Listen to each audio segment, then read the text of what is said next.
I learned from doing all these cheap versus expensive videos that I've done over the years. And really what it started out from was an idea of, are cheap products, and brands hate when I call them cheap, but are cheap products better than expensive ones or equal to expensive ones? And see, it's such a simple idea, and it caught on, and obviously my videos did really well, and I'd love to do more of it. But there was something that I really learned that kind of slowed down the continuation of those products. And the thing that I learned was it was only looking at one angle of each product. And that was basically, well, I guess technically two angles. It'd be the price and then the performance. But what started to happen so often that it made me start to really look at this and really consider oh my gosh, there's more angles to this than just these two angles of price and performance. There's more that meets the eye. And what happened, and I remember it with honestly a ton of products. Eagle One is one of the main ones. They had a phenomenal iron remover that was the most difficult iron remover to find. They had a big labeling issue and eventually went away. It's either that where you can't find it anymore, or if something's wrong with it, though the liquid in the bottle is good, or all of a sudden the price starts to raise. Think about the Meguiar's all-wheel cleaner. It was $7, and now it's $14, and it kind of blends right in with everything else, or $15 or $18. Seal and Shine was $5 when I started talking about it. Why? Because they were discontinuing it before I started doing videos on it. And then other people picked it up and started doing videos on it as well. And now it's $12 or $15 or whatever. It's still a great value, but it's gone up 3 times the price. And so what I started to realize, and then obviously now having my own product brand, and when I was strategizing my own product brand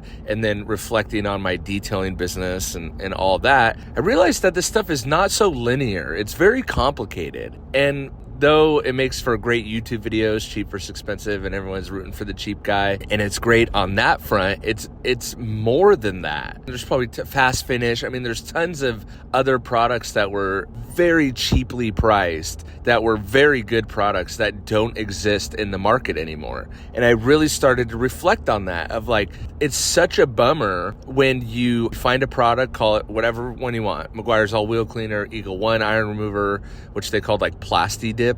I think they called it Plasti Dip cleaner or something like that.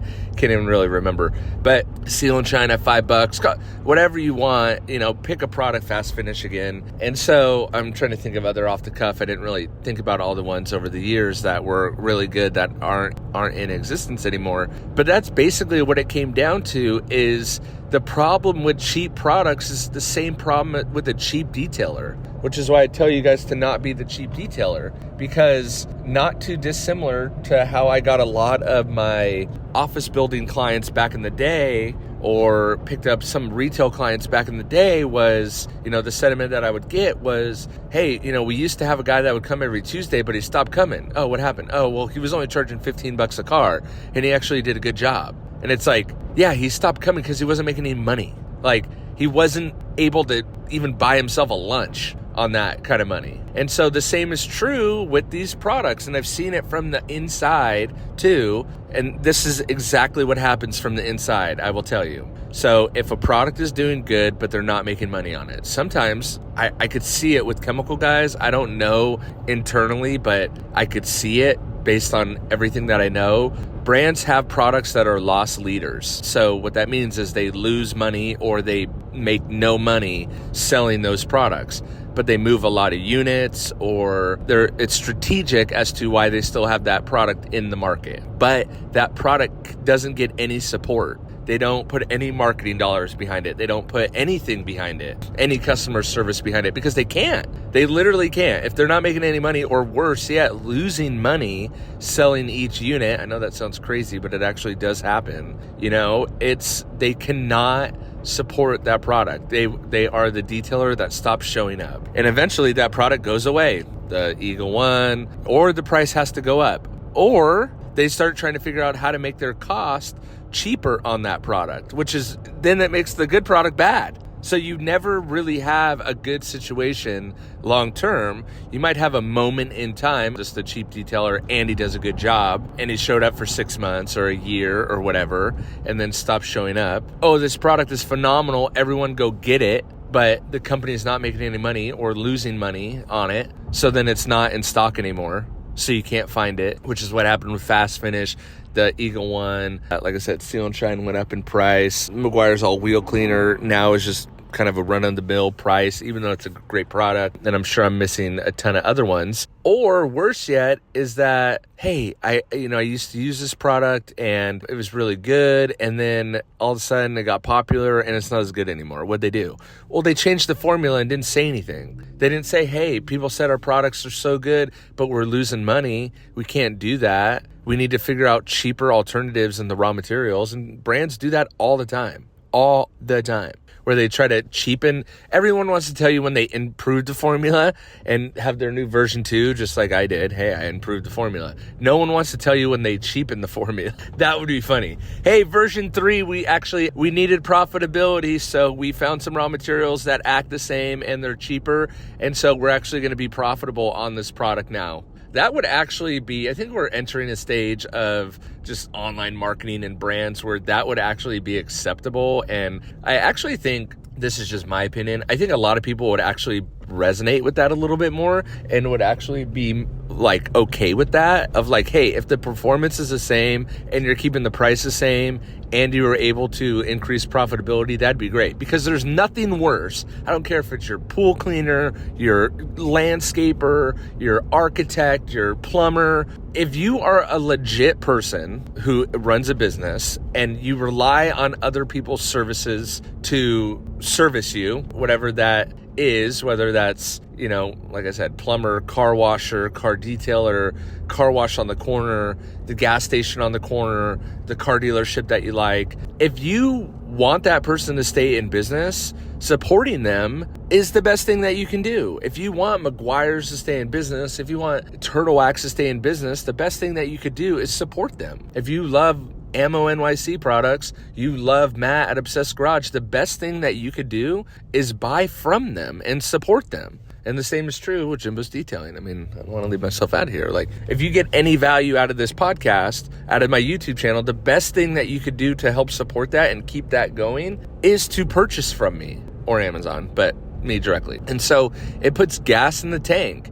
And I think so often we get, so weird and sideways about that kind of stuff, but it's like, at least you can directly support the person who's putting out the content that you like. And that's why people do those things, is it gives you, the listener, the follower, a avenue to support the things that you like. And so the same is true with product brands, same is true with your clients, that the client that you want for your detailing business is going to be willing to support you. Okay. Now, look, you can be way overpriced. I get all that. But, if you want to be, I think, accurately priced for the service that you give, which is probably going to seem a little bit higher than some other people because those other people are probably willing to do it cheaper.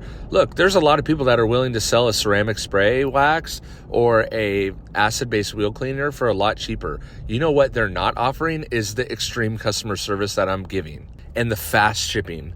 Unpacking your order the same day you order it and getting it out to you. They're not getting the customer service. Something is going to give. Talk about, I heard it with Cerakote and I've heard it with Turtle Wax, and I emailed them a week ago and no one's gotten back to me and blah, blah, blah, blah. No, I'm getting back to you right away. And so it's more than meets the eye of just a simple, is the liquid in the bottle good and can I get it? It's more simple than that. And the same is true with your detailing business. You got to pay for your CRM, you got to pay for your accounting, you got to pay for your accountant, you got to pay for your tax preparer, you got to pay for your equipment. You want to buy the newer steamer, the better chemicals, the better this, the better that, your overhead at your shop. Like, you have to be profitable to continue to service and operate your customers. So if you have a fixed location shop and you're not able to pay the rent, you're obviously not going to be in business for very long. That in turn is actually bad for your customer. And that's what a lot of people don't understand. By trying to pick the cheapest thing all the time, it's actually bad for you, the consumer,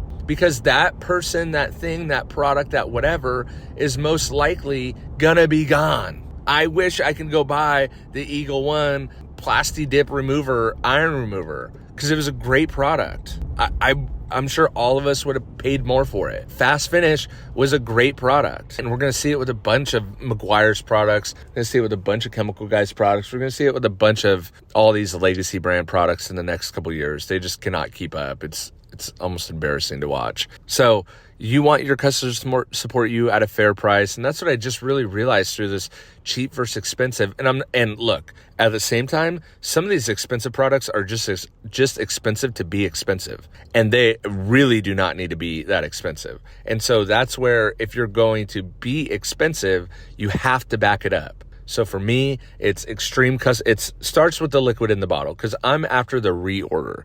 That's what I want. I want the lifetime value of the customer to be really high. So I need ultimate satisfaction out of when you receive your bottle, like it's got to be the whole package. Okay. But the liquid in the bottle has to deliver. Okay. And I'm just using myself an example. So if I'm detailing, I'll use the product brand and then I'll do a detailing example.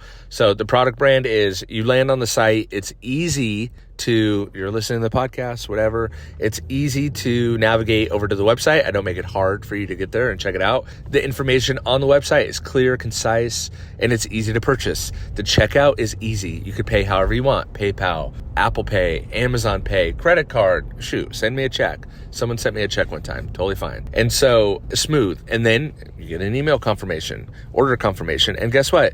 Your order ships out probably the same day, unless it's the weekend or you're ordering it in the middle of the night. But most likely it's going to ship out the same day that you order it, which is great because I think everyone's a little nervous when they start purchasing from people, just a little nervous. And then you get the email confirmation, you get the delivery confirmation, you get it. It's in a nice packed box. If you have any issues at all with your order, I handle it away. Oh, damaged in shipping? No problem. Let me send you out another bottle. I'm not making you file a claim or do anything crazy. I'm gonna get it going for you right away. Then you use it, but you see all those steps before you even use the product in the bottle, and then you use it and it's phenomenal, and you're like, wow, he actually delivered on what he said he was going to. And that is what creates a customer for life. That's what I aim for in my product business. In my detailing business, it works like this. A customer calls, I answer, or they can leave a voicemail, or they could text me. But extreme customer service out of the gate. It's clear on what my services are. I communicate with them clearly, and we set up an appointment. And then guess what? I actually show up when I say I'm going to do that appointment, or they show up at my shop now at the appointment time. And I give them clear instructions on how to find my shop, how long it's going to take, what I'm going to do, and all that good stuff. Then I follow up. Hey, are you happy with the detail? Would you mind leaving a review? And that's how you continue to get customers for life. You extend the lifetime value of the customer, and it becomes more about the total package of the experience other than just the price of the product. Because what's included in that price of the detail, what's included in the price of the product is everything else leading up to and including the product, not just the product itself. So when you're the cheap guy, you can't offer that extreme customer service because you're out worrying about the new customer, the next one, constantly worried about the next one. When you're selling a cheap product, you're worried about, getting more clients, getting more people in the door, more ad spend, more, instead of focusing on the group of people that you currently have. And so that's what I learned doing cheap versus expensive. I will probably continue to do that in the future. But again, I just started to learn whoa, there's more to this than just meets the eye. There's more to this than just being the cheap one. So often I found out that the cheap one exceeded my expectations, but then what would happen is it wouldn't be available anymore, which is a big problem. So